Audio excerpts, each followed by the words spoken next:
Hello students, चलिए देखते हैं इस क्वेश्चन को और समझते हैं इसके कंसेप्ट को। तो ये क्वेश्चन दिया गया है कि यह हॉलो सिलेंडर बॉक्स है, hollow cylindrical box of length 1 metre and area of cross section 25 centimetre square, ठीक है, is placed in a 3-dimensional coordinate system as shown in the figure. The electric field is given by E equal to 50xi।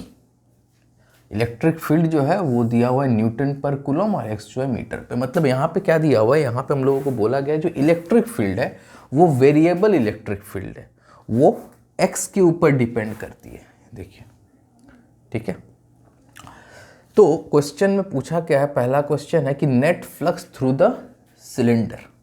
चलिए, तो flux का हमारे पास दो formula होता है। एक होता है flux equal to E dot ds, ठीक है, और दूसरा होता है Q in by epsilon naught, ठीक है। तो ये फॉर्मूला के हेल्प से हम लोग इस क्वेश्चन को सॉल्व करेंगे, ठीक है। तो E डॉट ds, ठीक है, तो इसके लिए क्या करना होगा हमको, इस एक्चुअली क्या होता है ना, यहाँ पे ये जो ds होता है ना, बहुत बार इसको इस तरीके से भी लिख देते हैं, ठीक है ना, E डॉट a, और एरिया को एज अ वेक्टर ट्रीट किया जाता है। अब वेक्टर है तो इसका डायरेक्शन भी होगा। तो एरिया वेक्टर जो होता है ना, हर सरफेस के ऑलवेज परपेंडिकुलर होता है अवे फ्रॉम द सरफेस। मतलब अगर मैं बी का बात करूं, बी सरफेस की बात करूं या इस क्रॉस सेक्शन की बात करूं, तो इसका जो एरिया वेक्टर होगा ना वो होगा perpendicular outward, perpendicular to the surface and outward. और सिमिलरली यहाँ पे अगर इस सरफेस की बात करें तो इस सरफेस पे जो एरिया वेक्टर होगा वो फिर से परपेंडिकुलर एंड आउटवर्ड होगा, ठीक है, 90 डिग्री, और फिर यहाँ पे भी है 90 डिग्री, ठीक है। तो ये क्या हो गया, ये हो गया हमारा एरिया वेक्टर। इसको बहुत बार ए कैप से भी डिनोट किया जाता है, ठीक है। तो अब हम लोग देखते हैं इलेक्ट्रिक फील्ड, और इलेक्ट्रिक फील्ड का जो डायरेक्शन है वो क्या बोला गया है, it is along x axis, ठीक है, it is along x axis. तो इलेक्ट्रिक फील्ड का जो डायरेक्शन है ना वो ये है इलेक्ट्रिक फील्ड का डायरेक्शन, ठीक है। तो सरफेस 1 पे देखते हैं, फॉर सरफेस ए, ठीक है ना। तो area of cross section at A, flux at A के लिए अगर हम लोग इसको देखें तो ये बन जाता है E डॉट डी एस, या फिर इसको सिंपली हम लोग डी ए लिख देते हैं, ठीक है, डी ए। और ये डॉट प्रोडक्ट है, तो इस डॉट प्रोडक्ट को जब हम लोग एक्सपैंड करके लिखते हैं तो ये हो जाता है E ए कॉस थीटा। अगेन थीटा क्या होगा, थीटा होगा इलेक्ट्रिक फील्ड और इस एरिया वेक्टर के बीच का एंगल, ठीक है। तो फॉर दिस सरफेस ए में जो इलेक्ट्रिक फील्ड है वो इस डायरेक्शन में है और जो एरिया वेक्टर है वो इस डायरेक्शन में है, दोनों के बीच का एंगल कितना, 180 डिग्री। तो हम लोग अगर यहाँ पे वैल्यूज पुट करें तो देखिए, यहाँ से ये जो ए है इस एक्स एक्सिस पे 1 मीटर पे है, कितने डिस्टेंस पे, 1, ठीक है। तो ए सरफेस के लिए एक्स की वैल्यू कितनी है, 1।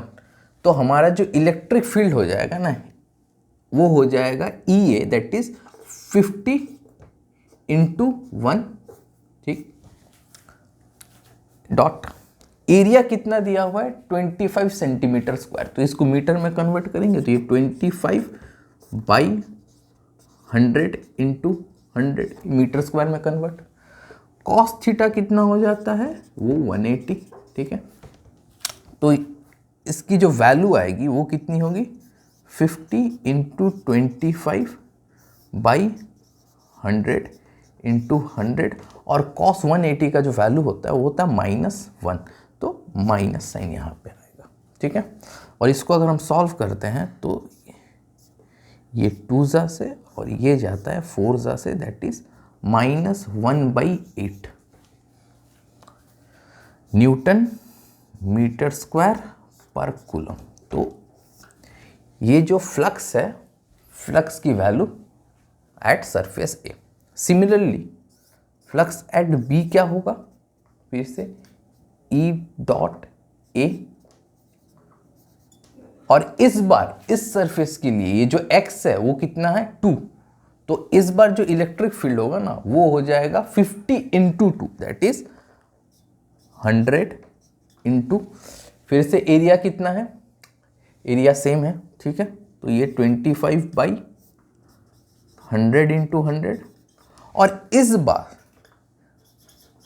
कॉस थीटा कितना होगा, देखिए इलेक्ट्रिक फील्ड भी इस डायरेक्शन पे और इस सरफेस पे जो एरिया वेक्टर है वो भी इस डायरेक्शन पे, दोनों सेम डायरेक्शन पे है, दोनों के बीच का एंगल 0, तो 0, तो cos 0 इज अगेन 1, तो ये और ये गया और ये वैल्यू जो हो जाता है ये हो जाता है +1/4 न्यूटन मीटर स्क्वायर पर कूलम, ठीक है।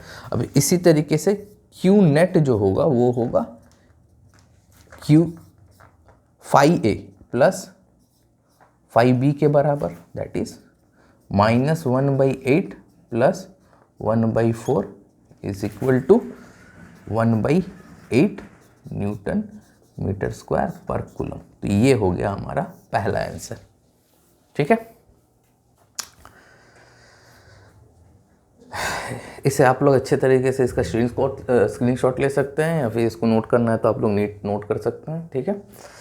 अब देखते हैं पार्ट बी। पार्ट बी में हम लोगों से क्या पूछा है, ठीक है, इसको इरेज कर देता हूँ।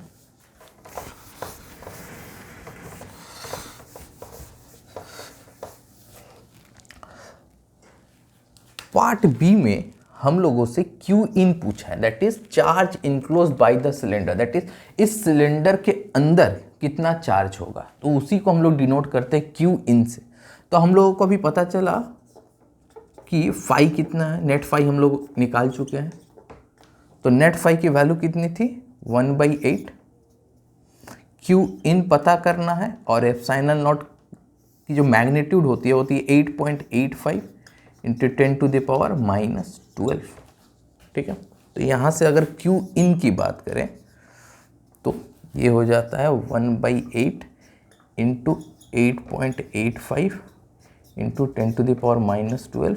इस पूरे को सॉल्व करके ये आता है 1.1 इंटू 10⁻⁻12 कूलम के बराबर। तो ये हो गया हमारा आंसर फॉर बी।